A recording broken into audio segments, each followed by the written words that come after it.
compartiendo con nosotros. Compañeros que no conocen esta dinámica aquí en el encuentro que tenemos, no damos tantos antecedentes de los cargos nobiliarios y todo, porque creemos que lo importante es compartir la palabra y lo que venga, ¿no? Entonces vamos a dar la bienvenida a esta mesa, el cuerpo como instrumento de las ideas a partir del trabajo de Paul McCartney, con el maestro Víctor Manuel Jiménez Bertusco, de la Facultad Popular de Bellas Artes de nuestra universidad. Adelante.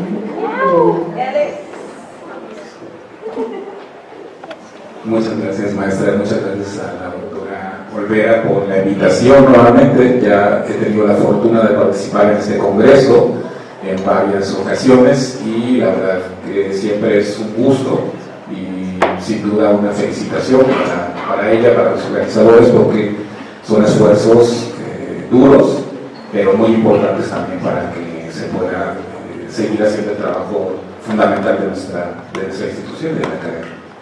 Bueno, como ya escucharon, soy de casa, soy profesor de la Facultad de Bellas Artes, nada más que yo soy un poco extranjero porque pues, estoy en el área de artes visuales, particularmente relacionado con temas de arte contemporáneo y tecnología. Entonces mi ponencia es parte de una investigación mucho más amplia que estoy realizando, en donde algunas de las preguntas centrales que están por ahí, que van a aparecer a lo largo de la lectura que haré, tienen que ver con las percepciones y la moral dentro de las sociedades contemporáneas. Entonces estoy utilizando algunos artistas, esto es un pequeño panorama muy breve de uno de esos artistas que me parecen fundamentales para apuntalar los cuestionamientos que intento hacer sobre las cuestiones de la ética y de la censura en nuestras sociedades, sobre todo a partir de lo que es, digamos, uno de mis campos más cercanos que tiene que ver con los nuevos medios. Bueno, el cuerpo como instrumento de las ideas a partir del trabajo de Paul McCartney. Las ideas, como un elemento determinante en la obra de arte, fueron evidenciadas profundamente por las manifestaciones artísticas desde los años 60 por lo menos, y desde esa construcción conceptual se han desarrollado una gran cantidad de propuestas que trabajan poniendo énfasis en preguntar, mediante las ideas, cómo funcionan las estructuras de la civilización. Los movimientos culturales, políticos y sociales de la época, sin duda, influyeron en este desarrollo. El auge de los movimientos de los derechos civiles, el feminismo, la contracultura y las críticas al arte institucionalizado. A través de diversas prácticas, los artistas comenzaron a identificar el cuerpo como un lienzo, un objeto de estudio y un agente de intervención social, subvirtiendo las nociones tradicionales de la representación artística y la creciente necesidad de explorar nuevas formas de expresión que trasciendan la materialidad. Esta revalorización fue clave en el desarrollo de las prácticas del situacionismo, por ejemplo, de la apertura en los happenings, de los primeros performers, de los accionistas vieneses y otra serie de prácticas que en la acción corporal y la experiencia efímera se alinean con el principio conceptual de reconocer en los procesos y no solo en el producto realizado, que para el área de artes visuales es así fundamental. Quizás a lo mejor algo que no le suena tanto en lo escénico, en la danza, pero para la gente, para nosotros en visuales, el objeto final, el objeto terminado, tiene una importancia, digamos, casi sagrada, ¿no? Entonces, estas prácticas artísticas cuestionan justamente ese producto tangible. Artistas, obviamente, muy reconocidos como Abramov, como Marina Abramovic, Vito Acconci o Alan Capra, comenzaron a desarrollar sus prácticas bajo esta lógica, usando sus cuerpos en las artes visuales. Es gente que no proviene de lo escénico, sino gente que estudió, que se preparó en artes visuales y decide trabajar bajo esta lógica, usando sus cuerpos como herramientas para explorar ideas sobre el tiempo, la interacción social, el poder y los límites físicos y emocionales. Se reconoce la posibilidad del arte como un medio efímero, donde la obra crece a través de la experiencia directa o indirecta del espectador.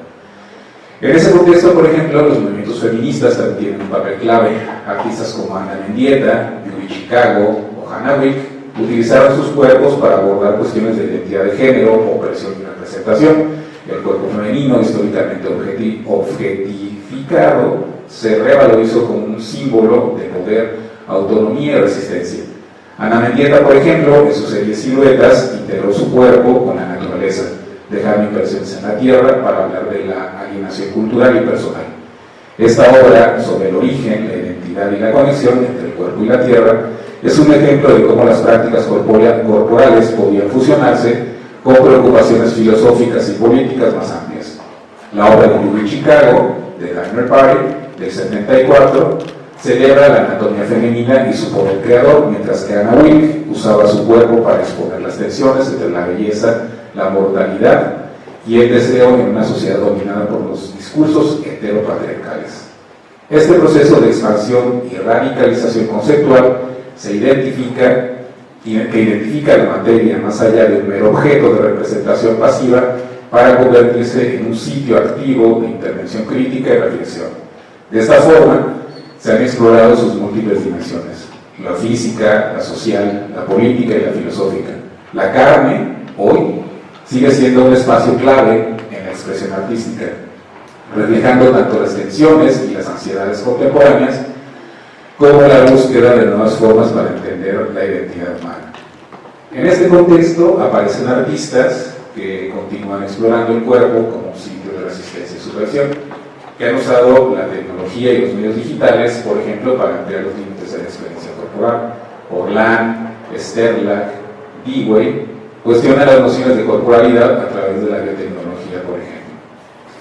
En este contexto, Macari aparece como un proyecto que, insistiendo en el cuerpo, redacta enunciados elaborados, complejos, críticos, con los mitos romantizados que a día de hoy continúan funcionando en el mundo del arte. Su trabajo cuestiona constantemente las nociones tradicionales, muy próximo a los procesos performáticos, que utilizan el cuerpo no solo como un medio de expresión, sino como un espacio de confrontación y reflexión.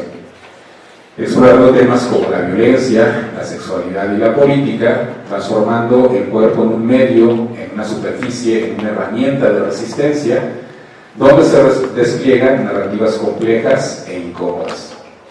Paul Macari nació en Salt Lake City y estudió en el Instituto de Arte de San Francisco y también en la Universidad del Sur de California, lugares donde educativamente tienen una amplia tradición de ciertas décadas de profundizar en este tipo de prácticas subversivas, por decirlo de alguna forma. Como estudiante de arte reconoce perfectamente las diversas posiciones que se debaten al respecto.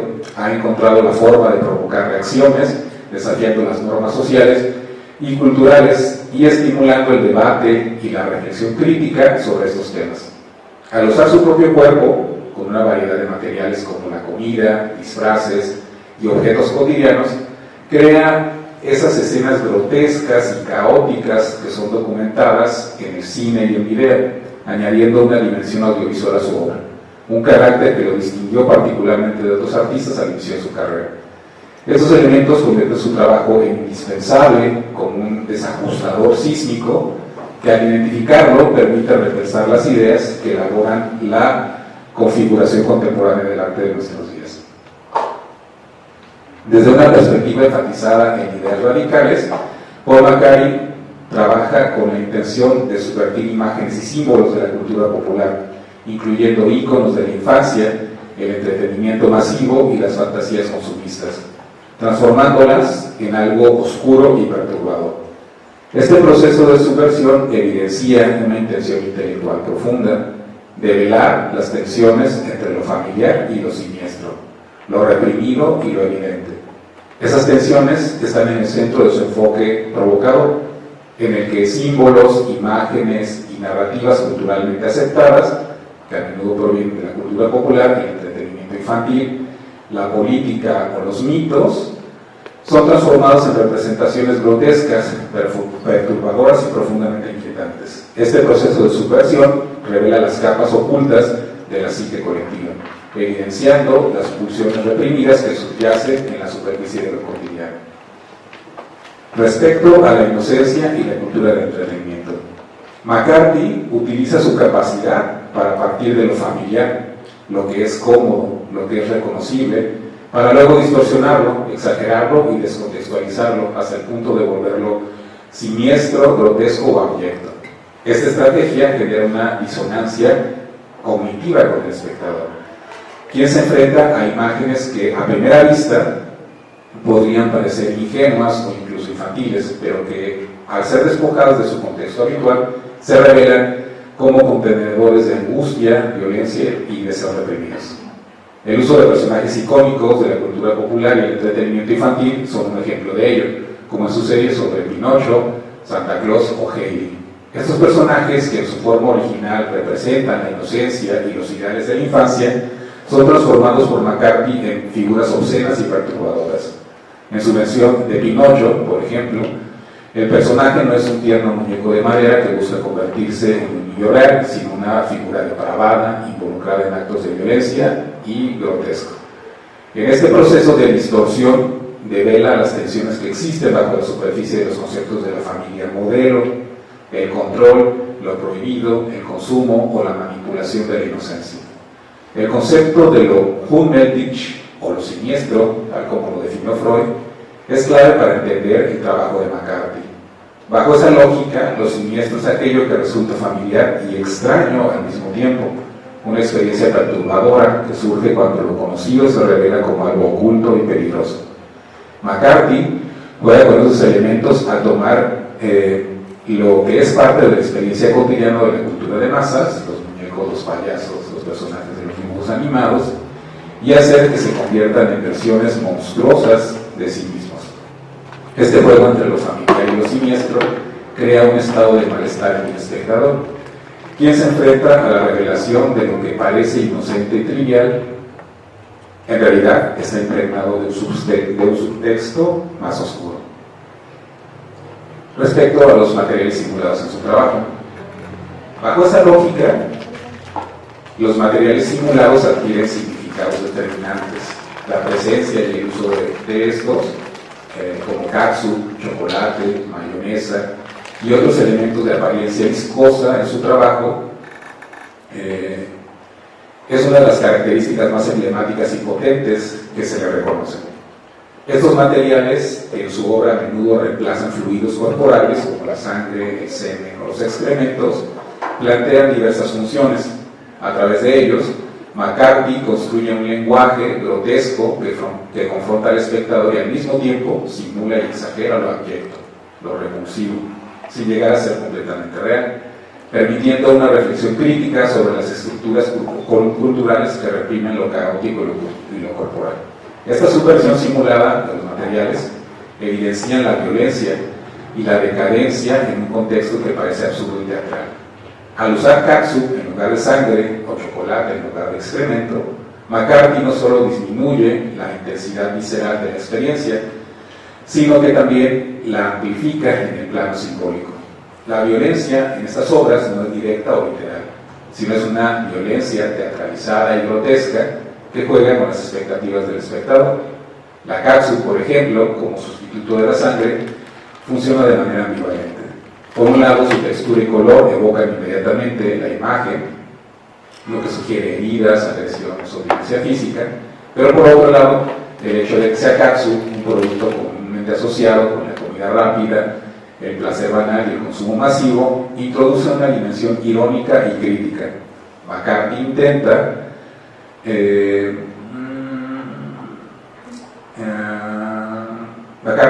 identificar cómo la violencia y el consumo están entrelazados en la cultura contemporánea, donde la agresión y el poder se trivializan y se convierten en entretenimiento para el consumo masivo.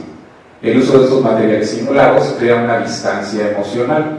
Si bien el espectador está enfrentado a imágenes de caos y destrucción, la artificialidad de los materiales genera una sensación de lo grotesco, más que de lo traumático. McCarthy presenta un delicado equilibrio entre lo cómico y lo perturbador, donde la violencia física es desrealizada, pero al mismo tiempo se evidencia la violencia simbólica en la vida cotidiana, especialmente en relación con el consumo y la banalización del cuerpo. Me voy directamente a las conclusiones por cuestiones de tiempo. Y me parece muy importante subrayar cómo la obra de este artista no se limita a su estética grotesca o transgresora, sino que se arraiga en un profundo cuestionamiento intelectual de las normas culturales, sociales y políticas. Aunque destaca en su trabajo lo impactante y el uso de materiales simulados, lo primero que llama la atención, la verdadera fuerza de su trabajo radica en las ideas que están debajo, que subyacen en estas decisiones estéticas. Macari utiliza el caos, lo grotesco y lo abyecto, no solo para provocar una reacción emocional o física en nosotros como espectadores, sino para articular preguntas filosóficas sobre el cuerpo, el poder, la represión y el consumo. Cada elección material en su obra tiene una razón conceptual clara, donde las figuras distorsionadas y los escenarios desbordados son metáforas críticas que exponen la fragilidad de las normas culturales que estructuran la vida contemporánea. En ese sentido, McCarthy se coloca en la tradición del arte conceptual inicial, donde el proceso de creación y las ideas de la obra eran tan importantes, sino más, quizás, que la obra terminada. En ese sentido, se alinea con artistas como Beuys o como Duchamp, en quienes el objeto artístico no es un fin en sí mismo, sino un medio para explorar y comunicar ideas mucho más complejas. El trabajo de McCarthy adquiere una importancia renovada en el contexto actual, caracterizado por un creciente conservadurismo y por la censura. Termino. En un momento en el que las discusiones intentan limitar la libertad artística, los límites de la expresión y el impacto de las representaciones culturales están en el centro del debate público, donde las dinámicas de poder buscan controlar no solo la representación artística, sino también el discurso público según sus intereses y el mercado dominante. Me parece que la obra de McCarthy recuerda las tensiones profundas que subyacen en las políticas de lo correcto y lo permisible, y permanece como un recurso frente a las fuerzas de represión, regulación, que buscan, entre comillas, sanitizar las prácticas artísticas. En lugar de proteger al espectador de imágenes incómodas, su trabajo nos expone a la violencia y al caos que estas figuras ocultan bajo su apariencia familiar, sin disculparse ni buscar la aprobación de las sensibilidades mayoritarias, en el riesgo de ser cancelado bajo las actuales políticas de la corrección cultural y desafiando las normas que buscan definir qué tipo de arte o imágenes son apropiadas para el público. Muchas gracias. Agradecemos. Vamos a dar continuidad a esta mesa. El cuerpo en Spinoza y su función social para el siglo XXI. Aarón Espinosa Conde, de la Universidad Veracruzana. Cuerpos y resistencia, la historia de la prostitución desde una perspectiva feminista decolonial, Paloma Cristel Sánchez Montaña.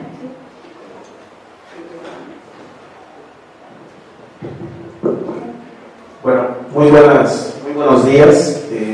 Pues el texto, o bueno, más bien la presentación que voy a tener ahorita, suena un poco extraña y quizás suena un poco acotada, pero en realidad la hipótesis que voy a tratar de manejar en esta breve presentación se va a enfocar principalmente en esta función sobre el cuerpo y esta perspectiva sobre nuestra realidad social. Como base fundamental, sí, obviamente es Spinoza, pero leído a través de dos autores fundamentales para la tradición espinosista contemporánea, que es Etienne Balibar y que es Frederick Lordon. Y vamos a hacer este repaso sobre estos puntos y bueno, principalmente vamos a tratar de apuntar a tres cosas. Lo primero son las nociones básicas sobre el cuerpo, la segunda parte tiene que ver con la función política y social que va a tener el cuerpo en Spinoza, y por último, pues esta posibilidad espinosista que se habla a través de los fenómenos como son los medios digitales en los cuales nos estamos enfrentando en la actualidad. Muy bien, comienzo.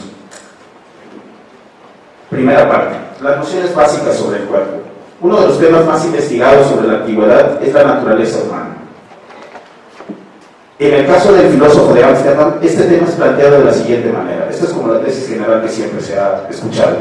Las cosas se definen por el esfuerzo con el que perseveran, conatus, y este esfuerzo en el ser humano se le conoce como apetito o deseo. Esto es muy fundamental y es visto desde su ética de la proposición 9, donde nos habla, y comento rápidamente la cita: este esfuerzo, cuando es referido simultáneamente a la mente y al cuerpo, se llama apetito. El cual, por tanto, no es otra cosa que la esencia misma del hombre, y de cuya naturaleza se sigue necesariamente aquellas cosas que sirven para su conservación. Por ello, el hombre está determinado a obrarlas. Y, otra cita: el deseo es la misma esencia del hombre, tanto que es concebida como determinado a obrar algo por virtud de una afección suya cualquiera dada. A partir de lo anterior, nuestro autor señala que el apetito es la esencia del ser humano, pero que la diferencia con el deseo es la conciencia que se le agrega. Ahora bien, ante la distinción entre deseo y apetito, vamos a tener que el apetito se manifiesta como el mero movimiento que todo individuo humano posee y es inconsciente, pues siempre está presente. En cambio, el deseo se presenta como un afecto que surge únicamente cuando hay una afección con otro objeto y lleva al individuo a determinarse a actuar debido a esa relación con dicho objeto. En este sentido, Balibar hace una distinción entre deseo y apetito que nos va a ser fundamental, porque lo que va a tener presente es que esta diferencia lo que va a mostrar es que el apetito es sumamente inconsciente y solamente es un movimiento natural de las cosas. No obstante, el deseo lo que lleva es establecer un objeto al cual se quiere arrojar y principalmente presenta un tipo de afecto que desarrolla ese individuo ante el objeto presente. En este sentido, y como bien lo señala Spinoza, va a haber también una diferencia entre afección y afecto.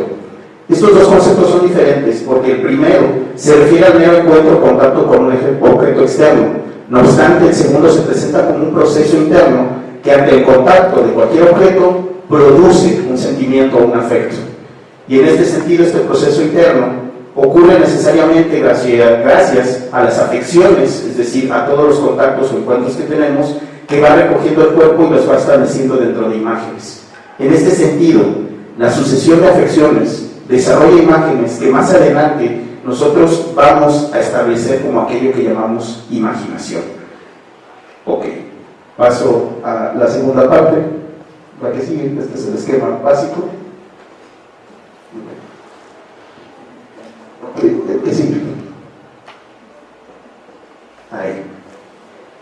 Por lo tanto, Spinoza puede afirmar que el ser humano se define por la potencia que en él reside. Y rápidamente cito: la potencia de cada cosa, o sea, el esfuerzo por el que esa cosa, ya sola, ya junto con otras, y esto es fundamental, obra o se esfuerza por lograr algo. Esto es la potencia, o sea, el esfuerzo por el que se esfuerza por perseverar en su ser, no es nada aparte de la esencia dada, o sea, actual de la cosa misma. Fin de cita. Así, para nuestro autor, el derecho natural es base para la constitución del Estado y tiene como principio la relación con el poder. Es decir, todas las cosas de alguna manera conservan un poder y solamente en unión desarrollan un poder más amplio. A esto se le llama utilidad. Ahora bien, la clave de la socialidad o la sociabilidad para este autor se encuentra en el paso del apetito al deseo. El individuo debe lograr someter su apetito a la razón, es decir, comprender su deseo para poder transferir su derecho y establecerse dentro de una sociedad.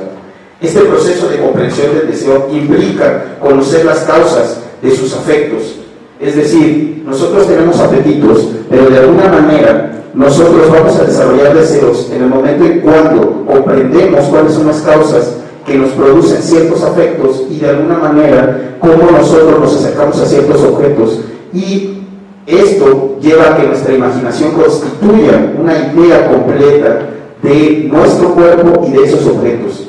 En este sentido, para Spinoza, el deseo es una parte fundamental que construye aquello que Balibar llama transindividualidad, que tiene que ver esta correlación de objetos, personas o otros individuos y nosotros mismos en construcción de nuestro propio ser.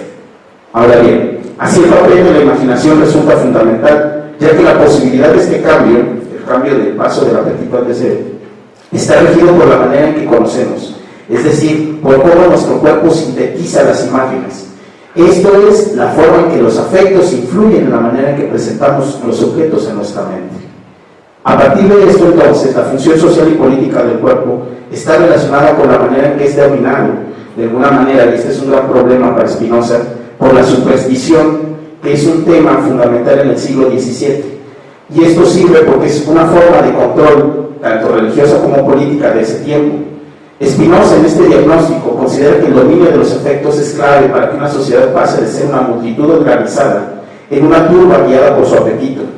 Y esto es claro dentro de una cita que se encuentra en su tratado teológico político, y dice: si los hombres pudieran conducir todos sus asuntos según un criterio firme, o si la fortuna les fuera siempre favorable, nunca serían víctimas de la superstición. Pero como la urgencia de las circunstancias les impide muchas veces emitir opinión alguna, y como su ansia desmedida de los bienes inciertos de la fortuna les hace fluctuar de forma lamentable y casi sin cesar entre la esperanza y el miedo, la mayor parte de ellos se muestran sumamente propensos a cualquier cosa. Mientras dudan, el peor impulso les lleva de un lado para otro, y sobre todo cuando están obsesionados por la esperanza y el miedo. Por el contrario, cuando confían en sí mismos, son jactanciosos y engreídos. No sé si podemos pasar a la siguiente. A la que sigue, por favor. Ahí.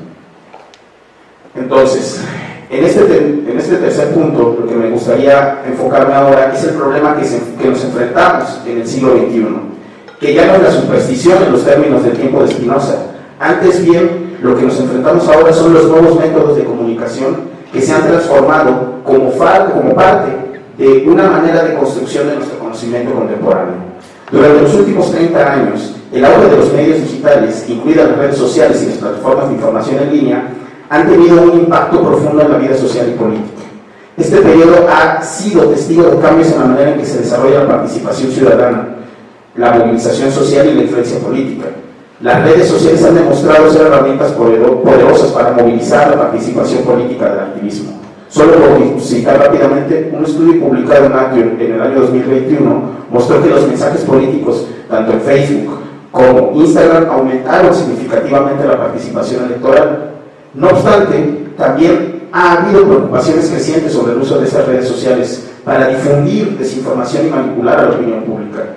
Los gobiernos, tanto democráticos como autoritarios, han empleado tácticas de manipulación a través de campañas de desinformación y censura digital. El caso, podremos decir, emblemático, para poner uno, es el que surgió en Filipinas bajo el mandato de Rodrigo Duterte, en donde las redes sociales fueron utilizadas para acosar a críticos del gobierno y distorsionar la percepción pública mediante propaganda digital. En este sentido, entonces, si evaluamos este fenómeno desde la perspectiva espinosista, el problema radica en que los medios han transformado nuestra manera de percibir la realidad. Esto se refleja en cómo una imagen o video sin mayor contexto impacta fuertemente en la opinión pública. Además, la naturaleza inmediata de estos contenidos impide el proceso crítico y analítico que cada situación requiere, promoviendo la exaltación meramente de nuestros afectos, como bien lo decía Spinoza en la cita del Tratado Teológico Político. De este modo, la forma en que producimos afectos no es de índole deseante, en donde el vínculo con el objeto, en este caso la imagen, el video o el audio reproducido, no es propio del sujeto, ya que no es una producción activa de él, pues no es una producción propia en donde en realidad nosotros construyamos la narrativa deseante, sino de índole apetente, donde la relación se vuelve reactiva, es decir, el individuo se muestra pasivo y sin incumbencia directa, limitándose a reaccionar ante lo que el objeto provoca, un like, un comentario rápido, una discusión, un hilo de ex, cualquier cosa de este tipo. Así, en la era digital del siglo XXI nos enfrentamos a un cambio que nos representa un reto y exige una forma para abordar este tema. No sé si podemos pasar. ¿El que sigue? Ahí está. Este ya es el último, con esto voy a empezar a cerrar. Lo que en este trabajo se pretende plasmar es que la configuración de nuestro imaginario a través de la comprensión de nuestro cuerpo es fundamental, como bien lo cree Spinoza. Y esto solo es posible mediante el entendimiento de nuestro cuerpo a través de la comunidad. Y esto lo vamos a ver dentro de tres perspectivas que tanto Balibar como Lordo ponen de frente en la lectura de Spinoza. Principalmente, lo que tenemos que ver es que la discusión sobre cómo los afectos configuran nuestra realidad y cómo de alguna manera nuestro mundo dominado por imágenes inmediatas tiene que ser enfrentado a partir de tres perspectivas que estoy poniendo aquí. Uno, reconocer nuestro cuerpo como una apertura hacia la comprensión de nuestro deseo, es decir, una relación consciente con nuestro mundo y la forma en la cual nosotros constituimos nuestros afectos. Segundo, reconocer la utilidad, conveniencia de relacionarnos con otros para establecernos como grupo, como multitud, es decir, Nosotros dentro de un grupo no solamente somos individuos reaccionarios, sino que más bien tenemos la posibilidad de reconocer dentro de nosotros, afectivamente hablando, nuestras utilidades y conveniencias para poder desarrollar un grupo bien llevado hacia una finalidad. Y por último, conlleva la ventaja de entender nuestra realidad mediante una comprensión común, lo que comentaba esto del grupo, buscando la mejora social y política que necesitamos. Ante todo somos individuos, pero esta individualidad solo es posible en comunidad. Y por último, con esto cierro, de este modo, los medios digitales que recientemente han sido usados como herramientas de desinformación y censura pueden cumplir su función clara como medios de información, ya que si la configuración social parte de una comprensión común entre individuos, la posibilidad de una verdadera comunidad humana es alcanzable. Muchas gracias. Agradecemos. Le vamos a dar la bienvenida a nuestra compañera María Guadalupe Chávez Carvajal para que venga acá con nosotros a compartir.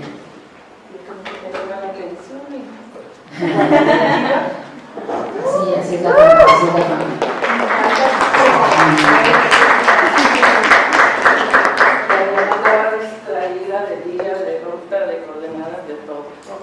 Así es la vida. No, y vivo aquí a 3 pasos, trabajo aquí en el instituto de al lado. Bueno,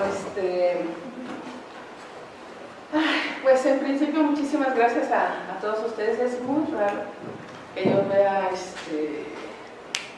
un evento con gente que estoy segura que no está aquí obligada por la fuerza, y no la veo, pero ya se fue Cintia, que me avisó que iba a tocarla. Yo me hacía el día de mañana, pero bueno, en principio quiero agradecer la posibilidad de... Solo me gusta el reflector. Me gusta el anonimato también al mismo tiempo. En principio agradezco la posibilidad de tratar de intercambiar algunas ideas que apenas me están surgiendo, y digo surgiendo luego de varios años de haber empezado a analizar unos libros sobre registros de mujeres públicas o prostitutas, ¿no? Vamos a encontrar diversos lenguajes con los cuales se les denomina, desde los años 60 del siglo XIX hasta aproximadamente el 50-53 del siglo XX, ¿sí?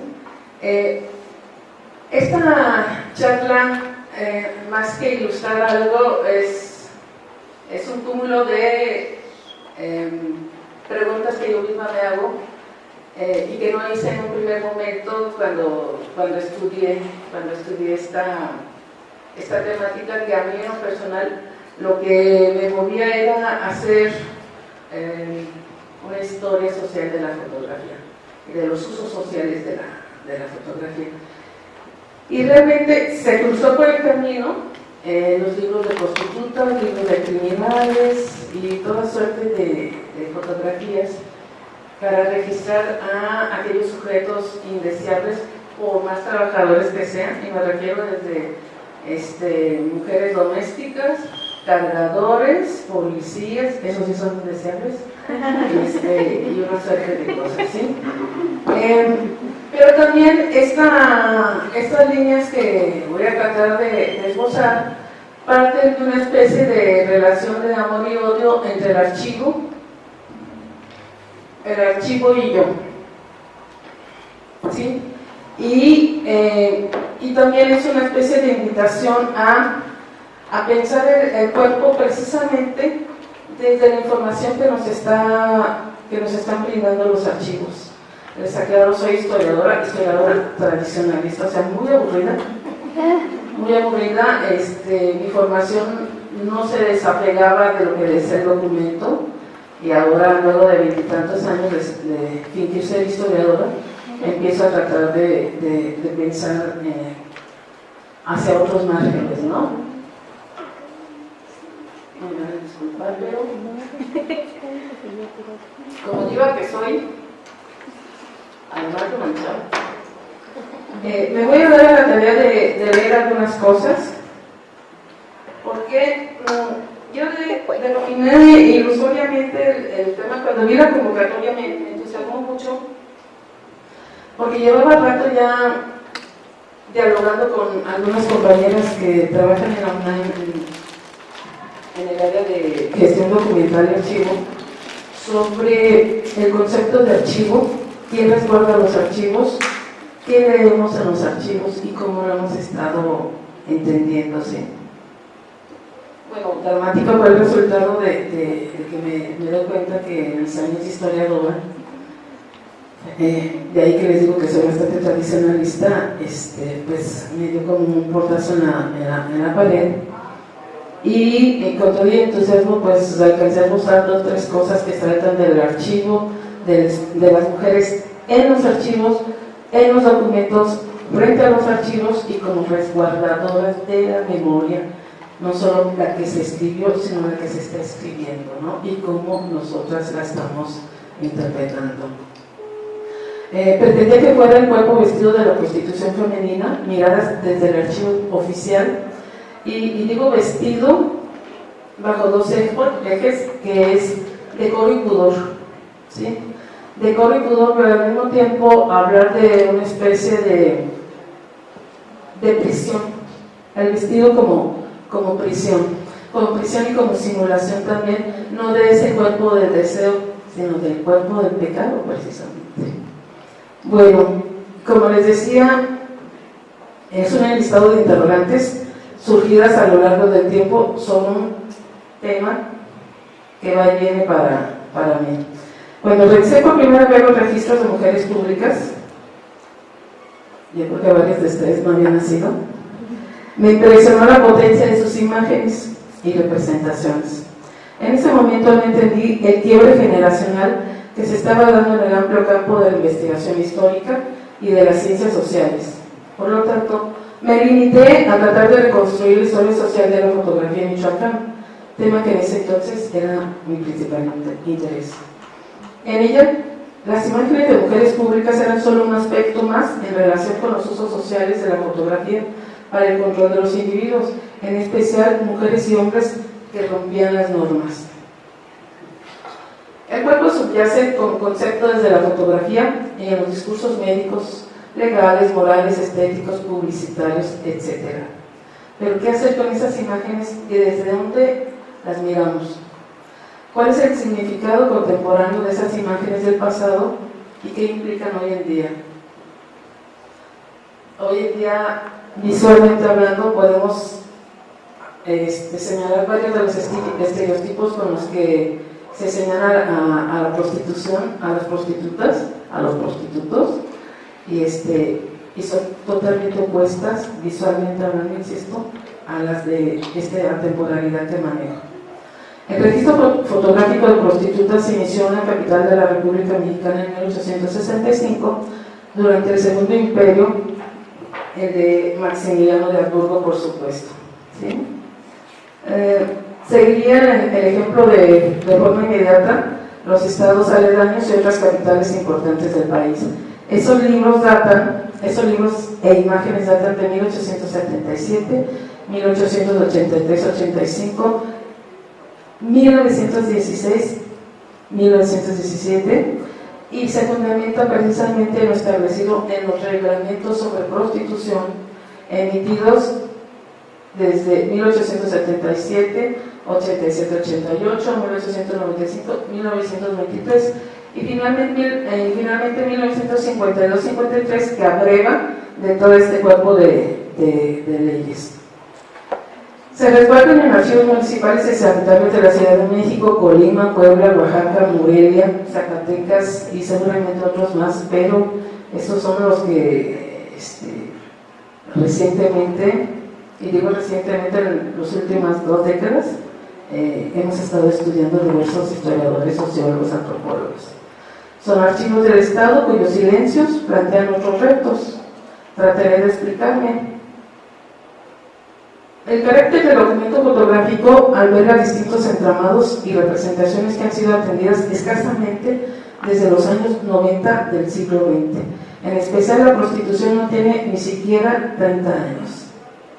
El carácter del documento fotográfico alberga distintos... Bueno, eso. Por otro lado, ¿qué lugar ocupan las mujeres en los documentos que resguardan los archivos oficiales de la ciudad y del estado de Michoacán?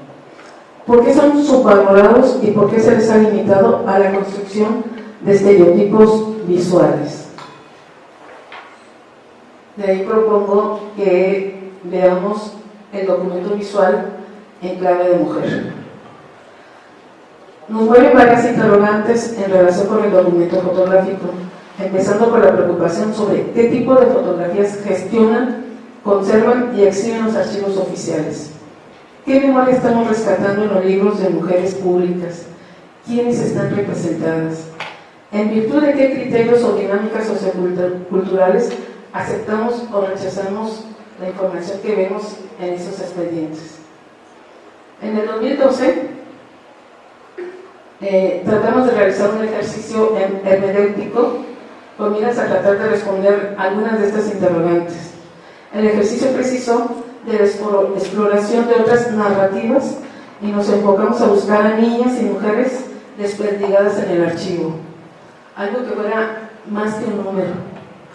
Y el 8 de marzo de ese año exhibimos una muestra fotográfica en el antiguo Palacio de Justicia, a la que llamamos el discurso fotográfico de los universos femeninos, misma que presentó materiales del Archivo Histórico Municipal de Morelia, archivo del Poder Ejecutivo,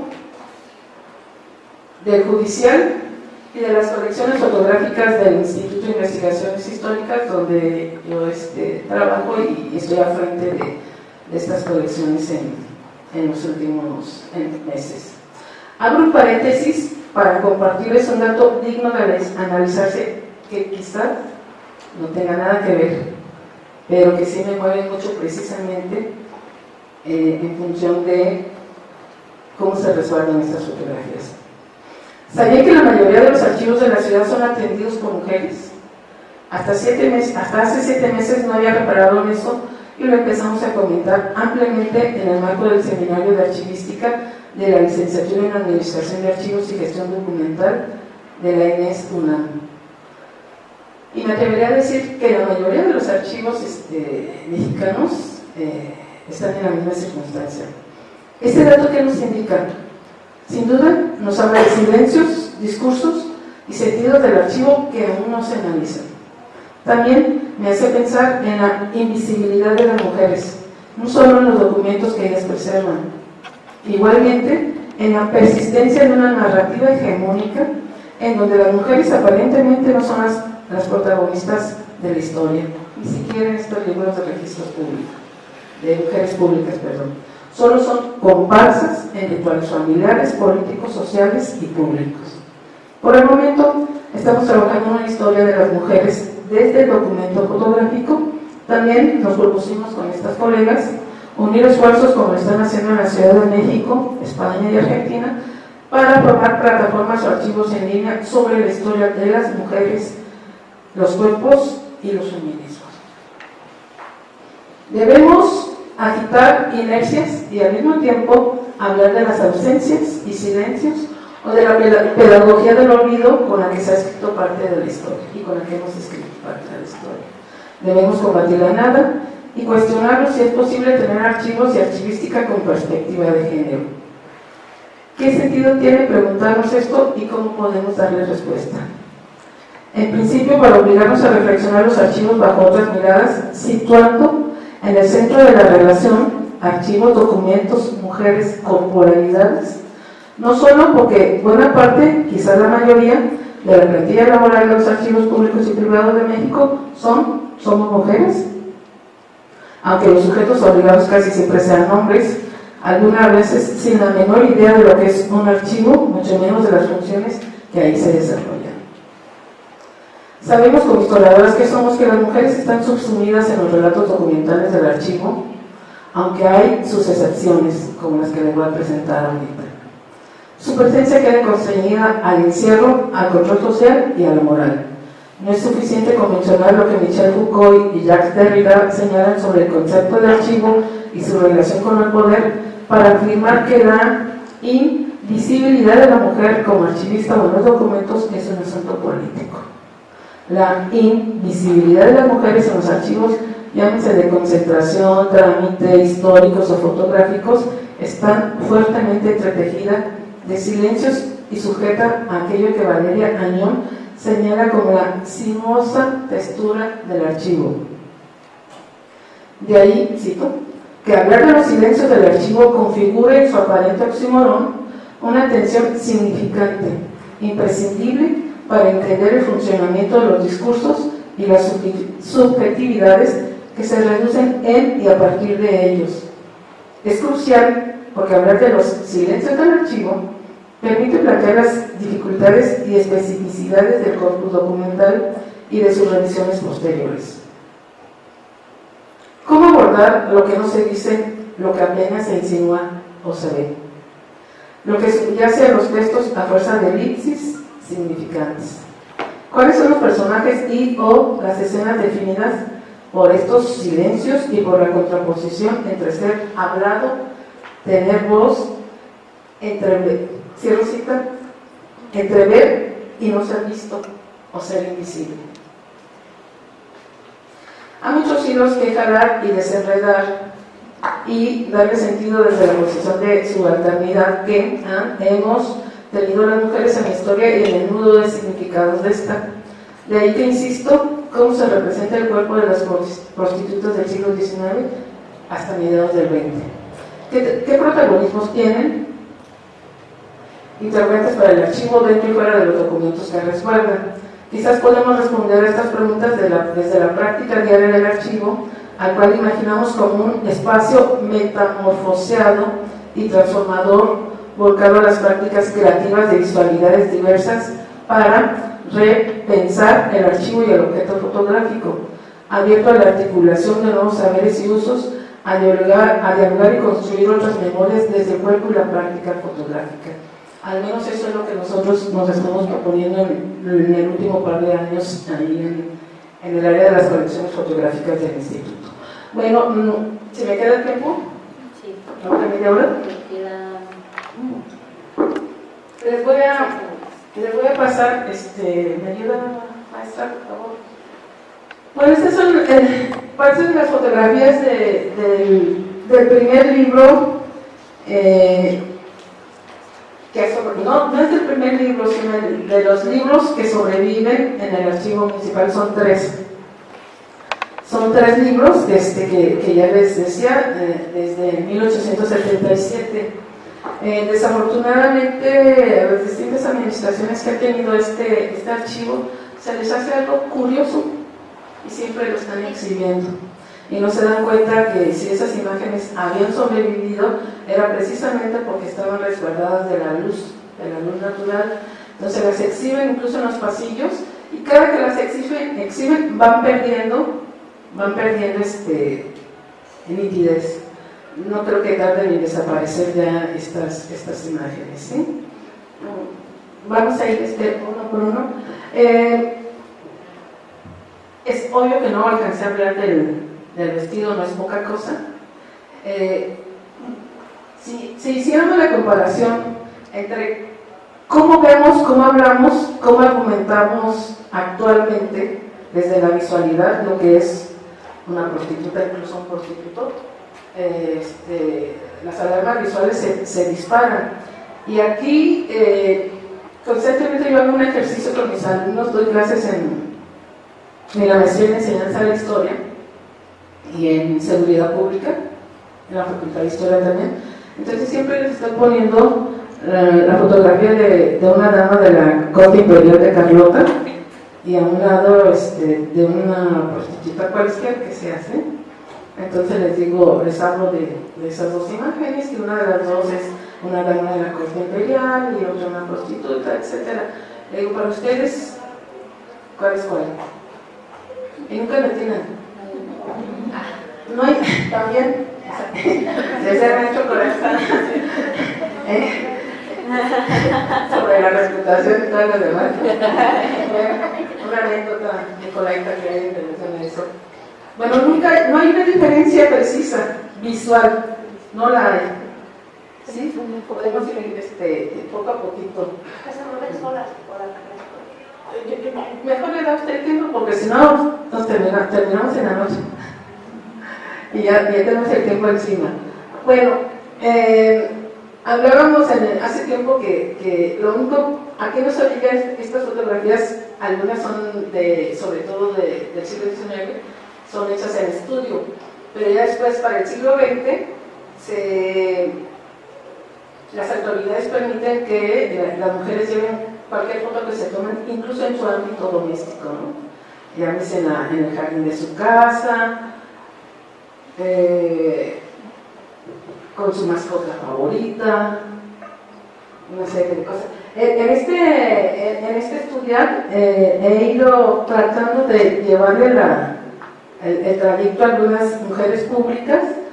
Este es el ejemplo de algunas que sobreviven muy avanzado del siglo XIX ejerciendo e incluso tengo la sospecha que alguna de mis abuelas anduvo en esos asuntos, así fue cuando lo comenté, ¿no?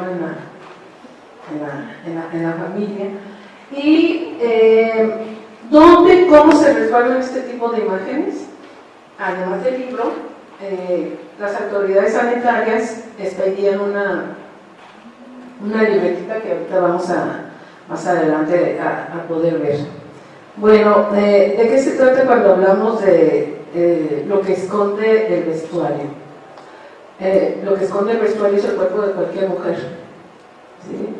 Y lo único que la va a distinguir es que el libro, que el cuaderno y que la autoridad la señale y los vecinos estén cómodos, la señalen como tal, ¿sí? Quise poner esta imagen de mi derecha a izquierda de ustedes, porque es la única prostituta de todas las imágenes que sobreviven, que son poco más de 200, la única que aparece con un libro, pero que además, a pesar de ser 3 o 4 las que sí saben leer y escribir, es la única que aparece con un libro, y no creo que sea casualidad, ¿sí? Ni siquiera es petición del fotógrafo en turno, ¿sí? Ahí hay obvio, dicen que son mayores de 18, 19 años, y podemos ver que no lo son. Sí, tal vez, ¿no? Bueno, y hablamos de finales del siglo XVIII. Bueno, esta es una muestra, y aquí sí me gustaría insistir en algo, es el último registro que tenemos en el libro, que sobreviven, de estas mujeres públicas. Yo estos libros los empecé a estudiar a principios de este siglo, cuando decidí dejar el estudio del siglo XVII y saltarme al XX. Y miren lo que está pasando. Son fotografías que cuando yo las vi estaban incompletas. Cuando yo regreso a tomar estas fotografías hace 2 años, del último libro, están mutiladas y, por ejemplo, picadas con un plumo negro. No entiendo por qué hacen eso, cuando además ese tipo de libros solo a los especialistas no lo permiten. Yo estoy insistiendo en que ya no los prestan porque las imágenes están venciendo, ¿no? Bueno, les decía ella aparece con su mascota, que es un conejito. Bueno, yo creo que después de ahí tomaría habrá que, sí. Bueno, esta es, durante muchos años vivimos los historiadores que habíamos estudiado el periodo sin conocer el cuadernillo. Los reglamentos sí los conocemos. El cuadernillo viene a ser como el cuarto de una carta, con la mitad de este cuaderno, ¿sí? Tipo folleto, ¿sí? Alcanza más o menos para todo un semestre, con el chequeo médico, que no costaba poca cosa, era de 6, 8, 12 centavos lo que costaba, Y si ponemos en proporción de que se ganaba de 6 a 8, de que un jornalero ganaba de 6 a 8 centavos, es increíble lo que pagaban por este cuadernillo, ¿sí? Si le quiere dar maestra, ya casi terminamos. Bueno, este es el tipo de cuadernito que sobrevive, ¿sí? Siempre va a ser una afiliación por el estilo desde el 19 y bueno, hasta aquí dejo mi participación y disculpen los atropellos.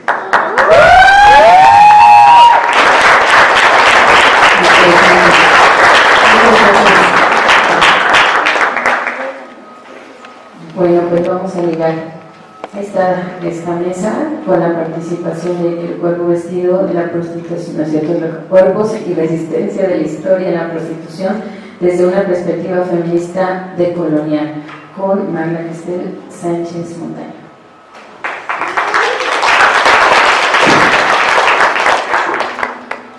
Hola, buenos días. Bueno, me presento un poquitito, solo para que comprendan muy bien esto. Yo soy de la Facultad de Psicología. Lo que ahora vamos a conversar surge de una investigación más amplia acerca del estudio del discurso académico sobre la prostitución, el trabajo sexual y el comercio sexual. Actualmente lo que vamos a conversar tiene que ver con la historia de la prostitución desde una perspectiva feminista decolonial. Si me pueden ir apoyando a pasar las diapositivas, por favor.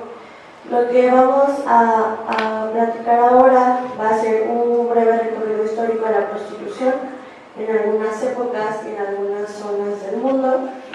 También cómo se relaciona la prostitución con el colonialismo, los efectos que este ha tenido en las prácticas de la prostitución y por último algunos ejemplos de prácticas de resistencia que tienen que ver con la autonomía y la reivindicación. En la siguiente diapositiva, por favor. Bueno, tenemos registros desde el siglo XVIII a.C. de prácticas de la prostitución en Grecia, Mesopotamia, en India, Japón. Encontramos en estos registros que la prostitución estaba asociada a una labor sagrada de las personas. Estaba relacionada con la adoración de dioses y no cualquier persona podía entonces hacer estas prácticas de prostituirse. Después, en los siglos 8 y del 8 al 6 a.C. en Grecia, podemos encontrar que la prostitución era algo de la parte de la vida cotidiana, que la ejercían hombres y mujeres jóvenes, porque había una edad determinada en la que se volvía, se sancionaba si se cobraba por ejercer prostitución. Entonces, hasta antes de esto, de esta edad, los hombres y las mujeres pues podían ejercer la prostitución libremente. Al principio, y principalmente las mujeres, eran ellas mismas quienes administraban las prácticas, los usuarios y lo que hacían. Sin embargo, desde estos siglos en Grecia empezó a suceder la institucionalización de la prostitución. Entonces otras personas empezaron a cobrar en lugar de ellas. También tenemos algunos datos sobre estudios históricos en regiones andinas, en Perú, que han dado cuenta que la explotación sexual en esta región no fue antes de la colonización.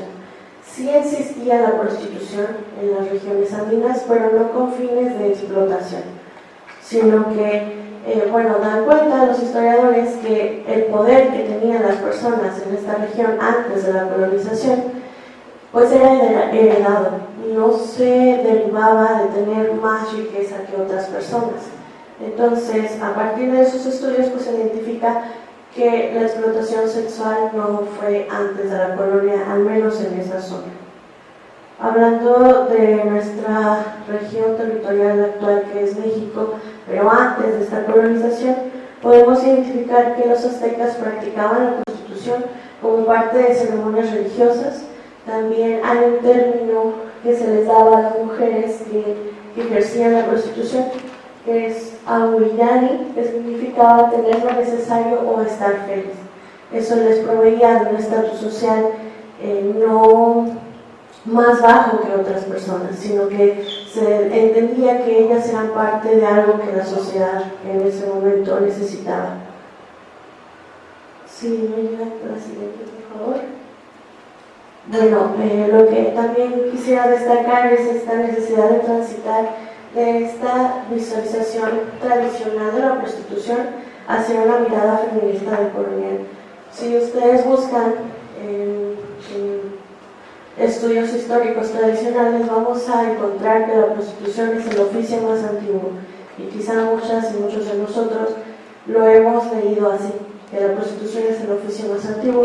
Entonces eso nos llevará más bien a preguntarnos si es así, si es realmente el oficio más antiguo o si es la forma de explotación más antigua. En un informe reciente de este año, la ONU ha redefinido la prostitución como un sistema de violencia que reduce a mujeres y niñas a mercancías. Se trata de un sistema de desigualdad y discriminación basado en el sexo y otros motivos interrelacionados que afectan a la capacidad de la mujer para alcanzar la igualdad. Esto publicado en este año a inicios. También, bueno, sobre los impactos en las prácticas y las percepciones que ha tenido decir que este es el oficio más antiguo, vamos a encontrar que tenemos un impacto principalmente moralizante que ha hecho ver a las personas que se dedican a la prostitución, principalmente mujeres y niñas, porque aunque se reconoce que también los hombres se prostituyen, la estadística actual nos sigue diciendo que son principalmente mujeres y también niñas. También desde esta perspectiva feminista del colonial percibimos que el cuerpo de las personas que son prostituidas es una extensión del saqueo y la violencia ejercida sobre los territorios y los cuerpos de las mujeres. Ello nos lleva a pensar entonces que seguir analizando la prostitución desde una mirada tradicional o también desde una mirada de algunos feminismos contemporáneos que la equiparan a un trabajo más, pues tendrá ciertas implicaciones que tenemos que considerar. ¿Sí me puedo con la siguiente? Podemos pensar algunas cuestiones actuales que se relacionan directamente con el colonialismo y con la prevalencia de las prácticas de la prostitución, tales como es el abuso de poder, la demanda sexual que ha emanado de la globalización en un mundo actual capitalista donde todo lo que se puede comprar entonces se puede vender, llegando a ser esto cuerpos de las mujeres y las niñas de las que estamos hablando. También la creciente desigualdad económica, los conflictos de ocupación y el aumento de la militarización que ha llevado también al desplazamiento forzado de las personas, de personas que muchas veces se encuentran en situaciones donde la prostitución es la única manera de sobrevivir. No podríamos entonces pensar que es una elección nada más. También el reconocimiento de que la destrucción de los ecosistemas y el legado del colonialismo, de hacer mercancía, cualquier cosa que podamos, pues se sigue relacionando con la prostitución desde la mirada que lo estamos conversando el día de hoy. Si me apoyan con la siguiente, por favor. Algunos efectos que ha tenido el colonialismo y la prostitución tienen que ver con cómo se han utilizado los cuerpos para ocupar territorios. Podemos revisar en la historia, lo que nos narran los historiadores, cómo al invadir los territorios geográficos se ha servido de hacer posesión primero de los cuerpos, de literalmente tomar los cuerpos de las personas, de las mujeres principalmente. Aún en la actualidad, las mujeres y la violación de las mujeres sigue siendo motivo de guerra, sigue siendo también pues una amenaza constante hacia las mujeres que están en los territorios. Además, también se han ocupado estos cuerpos para producir riquezas en muchos sectores. No solo pensemos en la prostitución de calle que vemos nosotros día a día, sino también otros tipos de prostitución como la pornografía, que podríamos pensar que es una prostitución filmada, que sigue produciendo riqueza para algunas personas. Y pensemos, pues, cuáles son esas personas. No son únicamente las mujeres que están realizando las prácticas, sino que hay todo un sistema económico que sigue sustentando estas prácticas. Otro efecto podemos comentar que es la imposición de las normas sexuales y reproductivas con la llegada del colonialismo y las religiones que implantaron en nuestros territorios. Podemos encontrar que también se crearon normas religiosas y morales sobre la sexualidad que hasta ahora preservamos. En cuanto a la prostitución, las normas, pues ya hemos visto ahorita un ejemplo, cómo se controlaba y sancionaba las prácticas que tienen que ver con la prostitución, y que aún ahora lo seguimos viendo. Quedan vestigios en nuestro Código Penal Federal acerca de la prostitución relacionada, pues, con algunos delitos. En la siguiente, por favor. Siguiendo con los efectos, el colonialismo llevó a las personas a un encauzamiento de la participación en una economía específica, donde, como ya decía hace un momento, cualquier cosa se puede vender y cualquier cosa se puede comprar. El colonialismo también, y aquí pueden ver una cita de Lugones, nos dice que en esta violenta ocupación de América nos quitaron de nuestras prácticas ancestrales, de los conocimientos que tienen que ver con prácticas ecológicas, con saberes de la siembra, de los tejidos, del cosmos, y no solo en el cambio y control de las prácticas reproductivas y sexuales, lo que nos hizo apegarnos a una economía específica que, pues, va teniendo incidencia en cualquier parte de nuestras vidas, y pues que decir de la sexualidad. Por último, también un ejemplo de la ideología de la revolución sexual que ha llevado a la exaltación sexual. Y aquí algunos feminismos hemos contribuido a que se exalte la sexualidad de las mujeres, pero sin cuestionar el masculino hegemónico. Se exalta la supuesta libertad sexual de las mujeres, esto ocasionando que cada vez haya más mujeres sexuales disponibles para los hombres. Entonces ahí, pues, también tenemos algo que cuestionarnos acerca de si es realmente una liberación sexual o si es un acercamiento a que los cuerpos femeninos sean una mercancía más valiosa para la economía. Y por último, bueno, algunos ejemplos de resistencia. En la siguiente, por favor. Los ejemplos de resistencia no solamente tienen que ver con los cuerpos, pero sí es en lo que voy a centrarme ahora para platicarles, pues con congruencia de lo que estamos realizando en este congreso. En una exploración de Prieto y sus colaboradoras, analizaron narrativas de mujeres potosinas, de 16 mujeres prostitutas potosinas, que encontraron en sí mismas, en sus mismas prácticas, algunas cosas que hacían en cuanto a la resistencia con sus propios cuerpos. La primera es controlar la imagen de sus cuerpos. Ellas decían que mientras más controlaban cómo se veían cuando estaban ofreciendo los servicios sexuales y cómo se veían cuando no lo estaban haciendo, se estaban protegiendo. Le brindaban a sus consumidores la imagen que ellos esperaban, que es como el prototipo que el consumidor está esperando. Y cuando no lo estaban haciendo, decían, pues usamos ropa normal, ropa que no esté asociada a una prostituta, y así ellas se protegen de ser víctimas, pues, de algunos delitos, principalmente de violencia. También algo que tiene que ver con protegerse, que ellas decían que se protegían a nivel físico y mental. En lo mental incluían prácticas incluso como rezar antes de iniciar sus jornadas laborales, como ellas les dicen, pero también de proteger sus cuerpos de las infecciones, de proteger cualquier elemento que pudiera dañar su cuerpo. Y por último, defenderse. Y defenderse de manera individual, creando incluso contratos con los consumidores, diciendo qué sí podían hacer, qué no podían hacer, pero también pues defendiéndose entre ellas. Era algo que también en este estudio resaltaron. Y para cerrar, en la última diapositiva, por favor,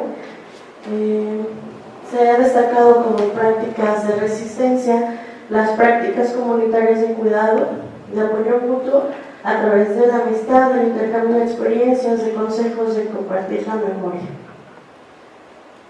Y al final también de rechazar las narrativas coloniales y patriarcales que las reducen como a víctimas pasivas, incapaces de hacer algo por sí mismas, pero también de este otro feminismo que ya hablábamos un poco, que las hace parecer libres y autónomas sin serlo. Y esto, muchas gracias.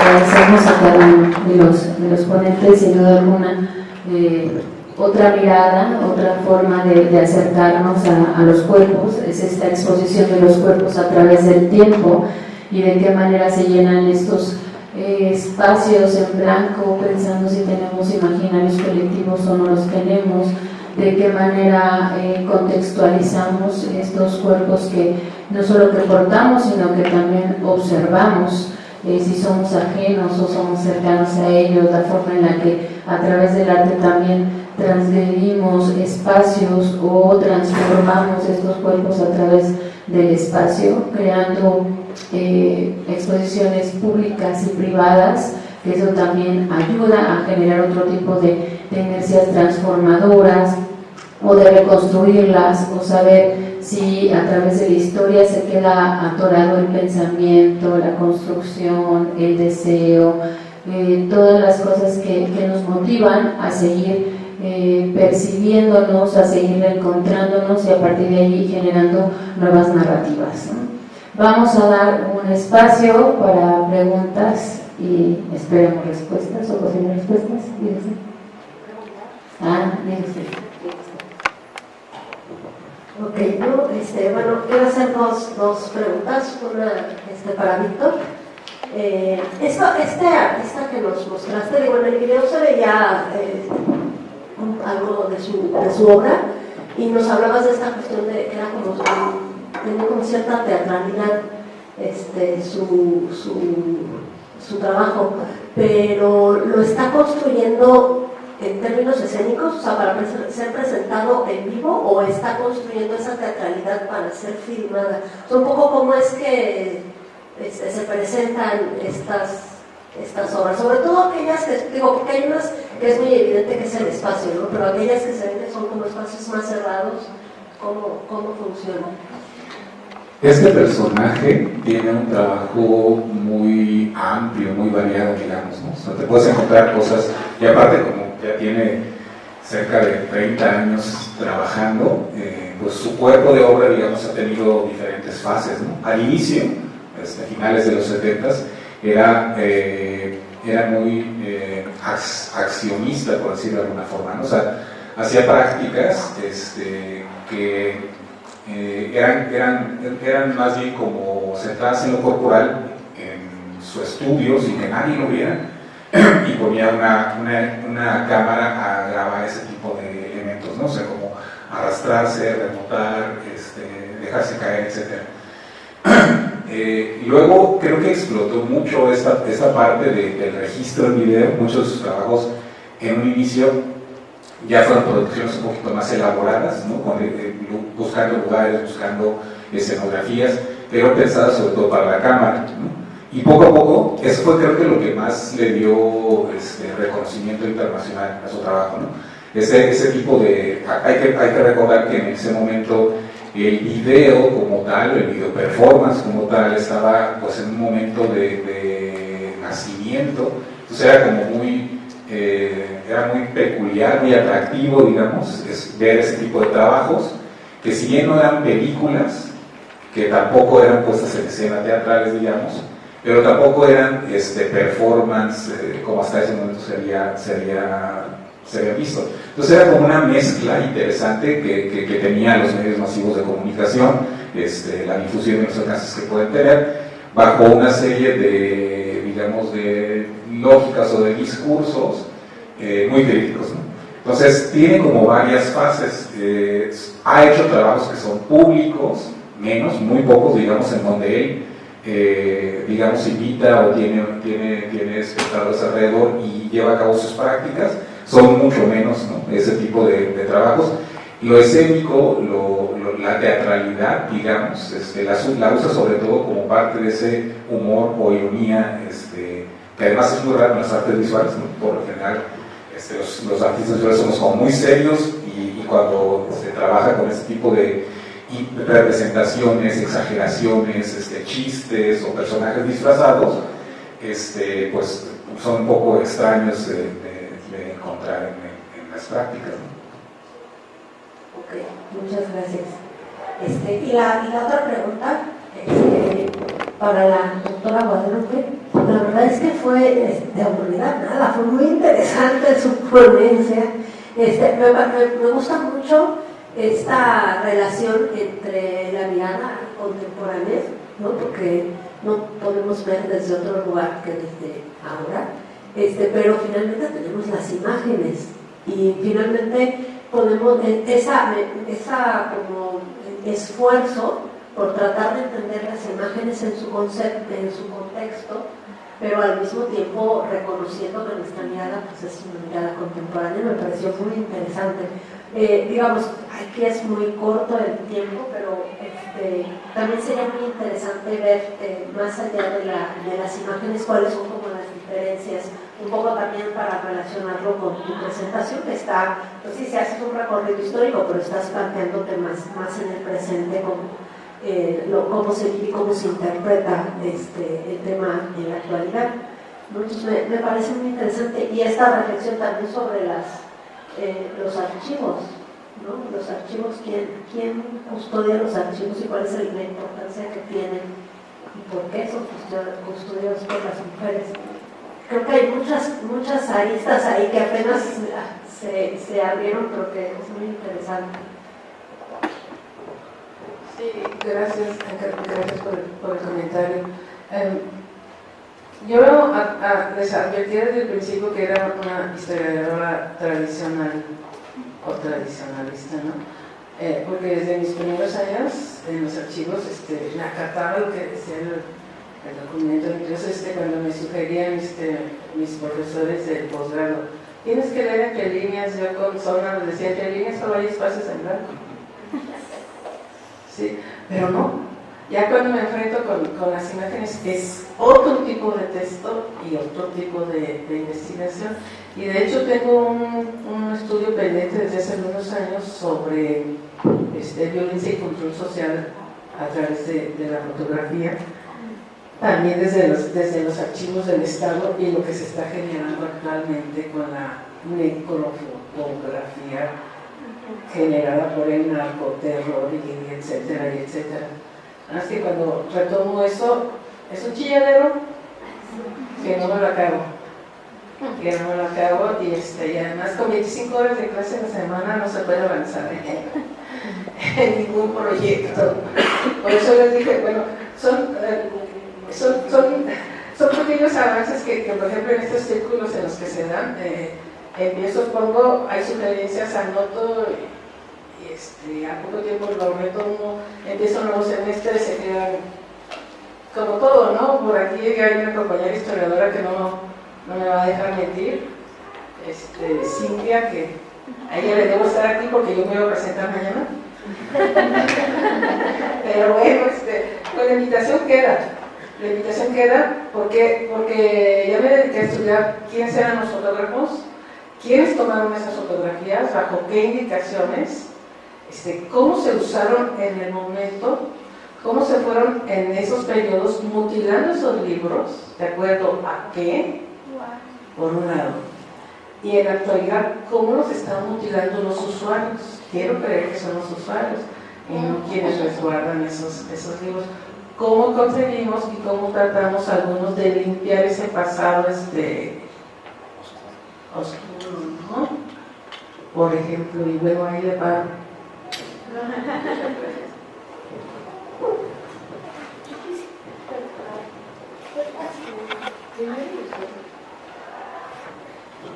Ay, no me van a firmar, no sabía eso.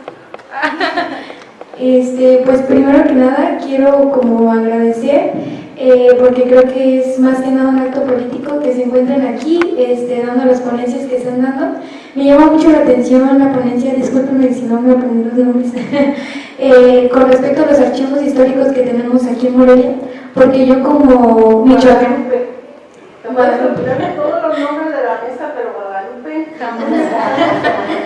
y me parece bastante interesante porque yo como estudiante de la Michoacana no sabía ni siquiera que existían y la importancia que tiene que existan lugares donde se tengan registros históricos con respecto a todo, ¿no? Y que haya gente dedicada a eso justamente y su conservación. Entonces yo me quedo con que es importante que los conozcamos y sepamos la importancia que tiene para nosotros como sociedad que se conserven y el conocerlos. Además me parece impactante la ponencia que nos compartiste, porque justamente cuando nos comentabas que el hecho de que las fotografías se vieran como que son prostitutas es justamente la etiqueta que se tiene. Y me encantaría ver una ponencia, como dice la maestra Alejandra, la doctora Alejandra, ya un poco más como lo que nos comentas, o sea, tienes mucha investigación ahí de quiénes tomaron las fotografías, porque también me imagino que dependiendo del gobierno que estaba en ese entonces,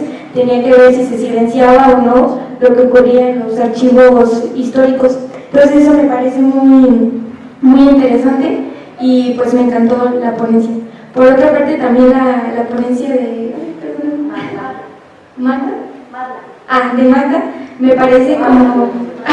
disculpen, me parece muy, muy importante y muy interesante que justamente se retomen como pues temas que parecen tabú en nuestra sociedad y que no se hablan, y yo te decía que me parece una postura política primero nombrarlo y segundo que estés aquí dando una ponencia con respecto a ese tema, porque pues la realidad es que socialmente son mujeres marginadas y que no se trata de hablar eso por tabú, por estigmas sociales.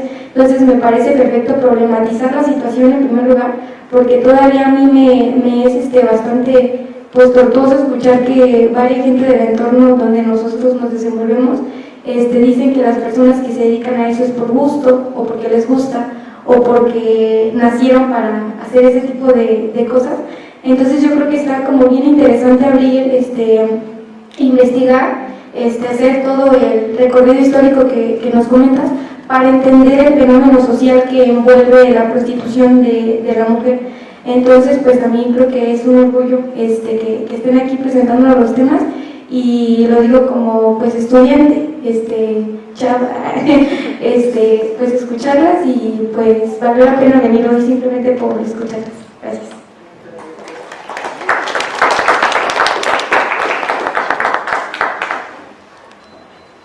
Es muy breve a la doctora, a las fotografías, Guadalupe.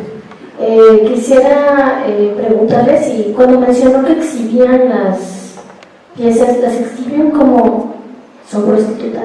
Como libros de mujeres públicas. Mujeres públicas es el término que se utiliza. Ok, nada más quería preguntar, eso me causaba mucha curiosidad.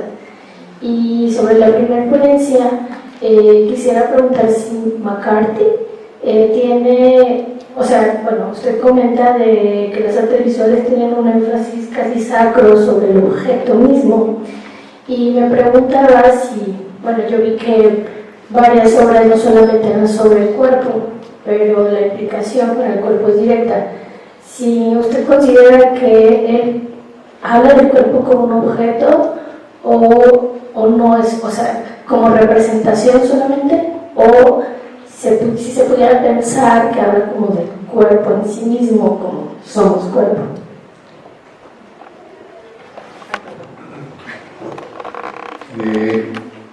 Yo creo que el énfasis más visible en lo que está haciendo, sobre todo en relación con lo corporal, es más bien sobre las dimensiones simbólicas, digamos, o sea, es la representación social, la representación cultural que tenemos como sociedades respecto a nuestros procedimientos, ¿no? O sea, la forma en la que nos comportamos, nos desarrollamos, convivimos, tiene una gran implicación de lo corporal. Me parece que su trabajo tiene que ver básicamente con hacer ese tipo de señalamientos, ¿no? O sea, ¿por qué nos comportamos así? ¿Por qué nos sentamos así? ¿Por qué convivimos así? Porque, o sea, son como preguntas constantes sobre los comportamientos, ¿no? Incluso los otros objetos, porque él tiene un trabajo con objetos, digamos, justo en esta especie de no sacralización, o sea, no son objetos sacralizados, por decirlo de alguna forma, que tienen que ver también con lo corporal. Él tiene una pieza en el que refiere, digamos, a estos objetos que se insertan en las partes íntimas, digamos, que producen placer y que son una especie de objetos, no recuerdo exactamente cuál es el nombre específico de ese juguete erótico que se inserta, y hay personas que lo traen todos los días y la gente no sabemos que lo traen y está estimulándolos constantemente, ¿no? Tiene una pieza que es un inflable, así como esos inflables de los juegos infantiles, muy grande, que ha puesto en diferentes lugares, y hay algunas permanentes. Incluso una de esas piezas fue vandalizada recientemente, hace algunos meses, por gentes digamos, de la ultraderecha, que consideraban que estar mostrando ese tipo de objetos de esa manera y con siendo tan explícitos, pues era ofensivo para la moral y para muchas de ese tipo de situaciones, ¿no? Entonces, creo que ese es un ejemplo de cómo lo corporal, estos elementos que al final de cuentas tienen una relación corporal muy cercana con nosotros como sociedades, sin aludirlo, digamos, de manera directa, están, digamos, como poniéndonos frente a las prácticas eróticas actuales, algo así es como yo lo interpreto, no sé.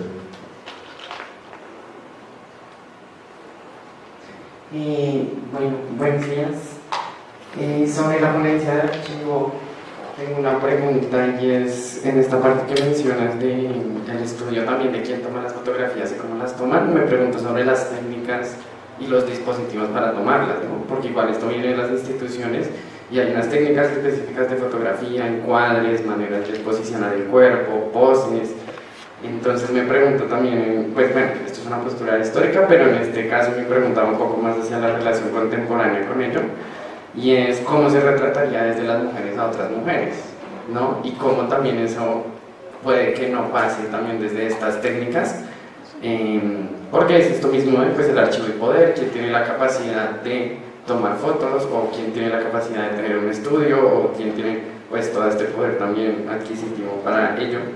Entonces me surge ahí como esa pregunta. Y la otra es, claro, este archivo viene de la institucionalidad y me pregunto de dónde viene la intención de la institución de fotografiar mujeres y a quiénes se fotografiaron, porque también pues pienso como en la clase social y en las personas que eran capaces de llegar a un estudio o ser invitadas o tener cercanía con alguien que tuviera la capacidad adquisitiva para tener un estudio. Entonces me pregunto también sobre eso, como a quiénes también se fotografiaron dependiendo de la clase social. Por esto un poco también los cuerpos que importan, los cuerpos que se miran, los que no, cómo se miran esos cuerpos. Sí, esas dos. La primera iba en función de lo que comentabas de mujeres fotografiadas por mujeres. ¿Sí? Ok. Mira, voy a tratar de ser clara porque luego se me van. ¿Cómo se llama? La cabra del monte. Para el siglo XIX, comúnmente cometemos el error cuando hablamos de la invención de la fotografía y del cine. Hablamos de masificación de la imagen, que todo el mundo lo veía, que todo el mundo lo consumía, y nos olvidamos de un pequeño detalle que tenía un costo y era carísimo. Yo les pregunto, por ejemplo, ahora, ¿quién de nosotros que tenemos miles y miles y miles de imágenes, quién de nosotros va al estudio e imprime en papel fotográfico esas 10.000, esas 30.000 imágenes? quién tiene poder adquisitivo para imprimirlas cuando están, ahorita no sé cuánto están costando, ¿no? E incluso ahorita que se alega bastante la doctora Laura González Flores, que es doctora en estética e historiadora, habla de que ya no existe la fotografía, porque ahora somos guarismos, ¿no? Porque estamos hablando de imágenes digitales. Pero en relación a esos pocos profesionales y amateurs de la fotografía para el siglo XIX, sí le he estudiado quiénes eran. No hay ofertas de mujeres, pero tengo detectado que para el caso aquí de Morelia, y disculpen el comercial, eso lo publiqué en un librito que se llama Imágenes Construidas, la historia de la fotografía en Morelia. Había una familia de apellido Torres, los hermanos Torres, Felipe y Manuel Torres eran profesores, además de ser fotógrafos de la ciudad, de la gente pudiente. ¿Quién podía pagar eso? Solo la gente pudiente.